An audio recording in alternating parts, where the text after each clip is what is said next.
गुरुजी प्रणाम। गुरुजी, मैं सबसे अलग क्यों हूँ? मुझे इतना खामियां क्यों है? कहाँ गलती हो रही है गुरुदेव? मैं जान नहीं पा रही हूँ मैं कहाँ गलती कर रही हूँ। कितनी बार और गिरूंगी गुरुदेव, कितनी बार? जब लगता है अभी शायद परमात्मा से मुलाकात हो तब नीचे गिर जाती हूँ। ऐसा क्यों गुरुदेव, ऐसा क्यों? और कितना इंतजार करना पड़ेगा? गुरुदेव, मैं कहाँ गलती कर रही हूँ? प्लीज मुझे बताइए। प्लीज गुरुदेव, मुझे माफ कीजिए गुरुदेव, माफ कर दीजिए। प्रणाम। प्रणाम आपको।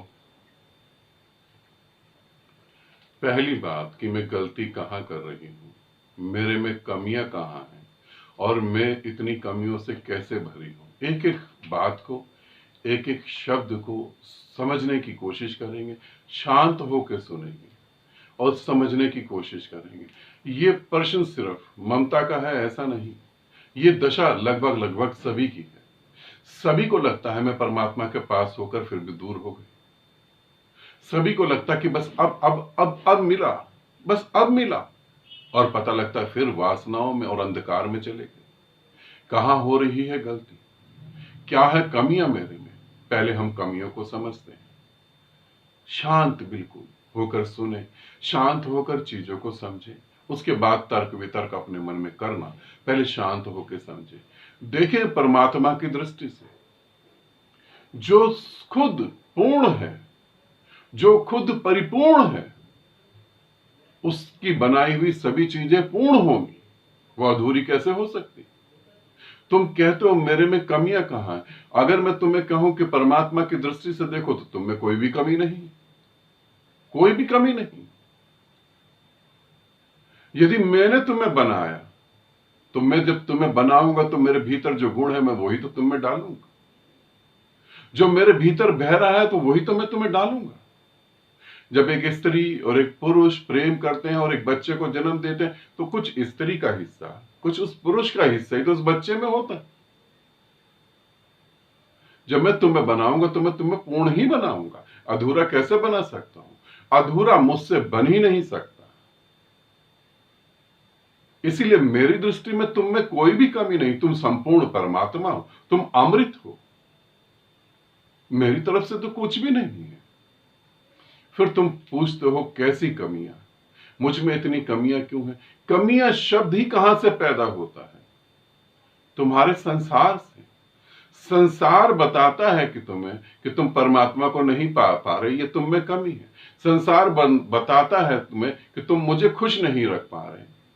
पति बोलता है तुम मुझे खुश नहीं कर पा रही, बच्चे बोलते तुम मुझे खुश नहीं कर पा रहे, पत्नी बोलती है तुम मुझे खुश नहीं कर पा रहे। उनके हिसाब से तुम में कमियां ही कमियां। और जब हम परमात्मा की यात्रा पे चलते हैं तो यही समझ लेके चलते हैं कि यदि वो नहीं मिल रहा तो हम में कमी है।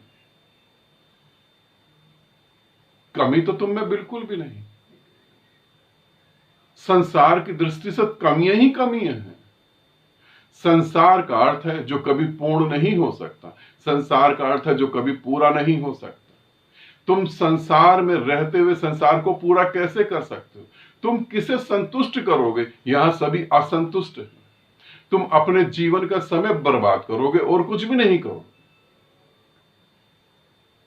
तुम जिन्हें कहते हो कि मेरा मेरा, ये तुम्हारी चिता के साथ नहीं जलेंगे। जिन्हें तुम मेरा मेरा कहते हो ये कहीं तुम्हें दिखाई नहीं देंगे। और जिन्हें तुम मेरा कहती हो, क्या तुमने इन्हीं को खुश करने के लिए इस पृथ्वी पर जन्म लिया था? थोड़ा सोचो, तुमने किस लिए जन्म लिया था? तुमने परमात्मा को नहीं पा पाए पिछले जन्म में, इसलिए जन्म लिया था, या इनकी खुशियों के लिए जन्म लिया था? मैं तुम्हें याद दिलाऊं, आंख बंद करके याद करो कि तुम इस पृथ्वी पर हो क्यों। आंख बंद करो, अपने हाथों को अपने छाती पर रखो, अपने हृदय की धड़कन महसूस करो और अपने हृदय से पूछो कि ये मैं यहां क्या करने आया था? क्या मैं इनकी जरूरतें पूरी करने आया था? मैं क्या करने आया था यहां पे? क्या ऐसे ही लोगों की जरूरतें पिछले जन्म में पूरी करते करते मर नहीं गया? किसे नहीं पाया मैंने? पति को नहीं पाया, पत्नी को नहीं पाया, बच्चों को नहीं पाया, मां बाप को नहीं पाया, इस पृथ्वी से उगने वाले अन्न को नहीं खाया। क्या चीज मैंने पिछले जन्म में नहीं पाई? तो तुम्हें एक ही उत्तर मिलेगा, परमात्मा को तुमने नहीं पाया। और फिर तुम वही खड़े हो। अब परमात्मा की दृष्टि से तो कोई कमी नहीं है। तुम चाहते हो परमात्मा भी सुखी हो जाए और तुम चाहते हो तुम्हारा संसार भी सुखी हो जाए। संसार कैसे सुखी होगा? वो तो कभी सुखी नहीं होगा। तुम दोनों को सुखी होना चाहते हो, दोनों सुखी नहीं होंगे। मैं क्यों बार बार गिर जाती हूं? बार बार गिरती हो, इसे भी समझो। अगर तुम्हें यह पता लग गया कि तुम बार बार गिरती हो, तो इसका मतलब है, एक उम्मीद है कि अब तुम चल ही पड़ोगे। जिसे गिरने का ही नहीं पता, वो चलेगा भी कैसे? गिरने का मतलब है तुमने एक बार तो ऊंचाई देखी ना, एक बार तो तुम शांत हुए, तभी तो अशांति का पता लगा। जो जिंदगी भर अशांत रहेगा उसे शांति का कैसे पता लगेगा? जिसे शांति का पता लगा उसे तो अशांति का पता लगेगा। तुम गिरे तो तुम्हें पता लगा कि तुम कभी खड़े भी थे, तभी तो गिरे। लेटे हुए आदमी को कैसे पता लगेगा कि मैं गिर गया? फिर तुम क्यों बार बार गिर जाती हो? क्योंकि निश्चित तुम्हारे आसपास जितने भी लोग हैं उन्हें तुम खुश करने के लिए गिर जाती हो। क्योंकि यदि आदमी अपने परिवार, अपने समाज को खुश करने की बात सोचता है तो वो परमात्मा से छूट ही जाएगा। क्योंकि तुम्हारा पूरा परिवार स्वयं खुश हो सकता है तो हो सकता है। इसे समझो, मेरी बात को अच्छे से समझो। यदि मैं खुश नहीं होना चाहता तो कोई भी इस पृथ्वी पर कोई भी ऐसा व्यक्ति नहीं है जो मुझे खुश कर सके। कोई भी ऐसा व्यक्ति नहीं है जो मुझे खुश कर सके। और यदि मैं खुश होना चाहता हूं, मैं प्रेम को जीना चाहता हूं, तो कोई भी इस पृथ्वी पर ऐसा व्यक्ति नहीं है जो मेरी खुशी को छीन ले। क्योंकि मैं खुश होना चाहता हूं ना। अब समझो मेरी बात को। तुम परमात्मा से मिलना चाहते हो तो तुम परमात्मा की तरफ चलो। मैं ये नहीं कह रहा घर परिवार छोड़ो, मगर भीतर भीतर उसकी लौ को जगाओ, भीतर भीतर उस दीपक को सतत जगाते चले जाओ, उसे प्रेम से पाओ, डूबो उसमें। तुम खाना बनाते वक्त विचार नहीं करते? तुम खाना खाते वक्त विचार नहीं करते? ऐसा कौन सा काम है जो तुम करते हो और उसमें विचार नहीं करते इधर उधर के? मैं तुम्हें बस यही तो कह रहा हूं, इधर उधर के विचार छोड़ के सिर्फ उसका विचार करो, हो गया काम बस।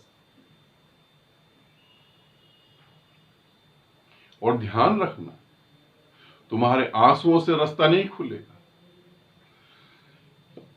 इस बात को अच्छे से समझ लो, तुम्हारे आंसुओं से रास्ता नहीं खुलेगा। रास्ता खुलेगा तुम्हारे चलने से, रास्ता खुलेगा तुम्हारी समझ से। यदि तुम्हें प्रेम को जीना है, यदि तुम्हें परमात्मा को जीना है, तो हम अपनी समझ को विकसित करो। रोने से काम नहीं चलेगा। तुम सुखी हो सकते हो, तुम उसे पा सकते हो। इतनी सारी चीजें उसने तुम्हारे भीतर डाल के ही तुम्हें भेजा है। जब परमात्मा अपने द्वार से किसी को इस पृथ्वी पर भेजता है तो उसके लिए वो मार्ग भी बनाता है। जैसे वो भेजता और तुम इस अर्थ पे आते हो, इस पृथ्वी पे आते हो, वैसे ही तुम वापिस उस पे जा सकते हो। मगर यहां आके तुम्हें लगता है कि दूसरों को भी खुश कर दो। याद रखना, दूसरों को खुश करना उसका काम है, तुम्हारा नहीं। वो चाहेगा तो कोई खुश होगा, वो चाहेगा तो कोई नहीं खुश होगा। तुम्हारा काम नहीं है दूसरों को खुश करना। तुम्हारा काम था आना, देखना, सभी चीजों का स्वाद लेना, वापस चले जाना, और कुछ भी नहीं। इसे समझें, आनंदित रहें, सदा खुश रहें। बहुत बहुत प्रेम आप सभी को।